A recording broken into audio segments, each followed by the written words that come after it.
Od 1. septembra 2015 Gymnázium Jozefa Cigera Hronského prechádza pod správu mesta Vrútky. Gymnázium sa stáva súčasťou spojenej školy na ulici Milana Rastislava Štefánika s 3 subjektami: gymnázium, základná škola a materská škola. V letných mesiacoch prebieha v priestoroch gymnázia sťahovanie laboratórií a technického vybavenia školy do novej budovy.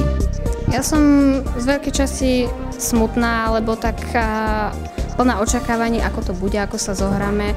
No, očakávam, len dobre sa snažím očakávať. Sice som smutný z toho, že musíme odísť, ale som zvedavý, ako to bude. Úplne dúfam, že to bude dobré. Nevedeli sme si to dosť dobre predstaviť a ako teraz vnímame realitu. Je to veľmi chaotické, je to veľmi náročné a budeme veľmi radi, ak naštartujeme nový školský rok 2. septembra. Gymnázium vďaka projektom má zriadené jazykové laboratórium, počítačom podporované prírodovedné laboratórium. V rámci modernizácie vzdelávania škola využíva e-learning.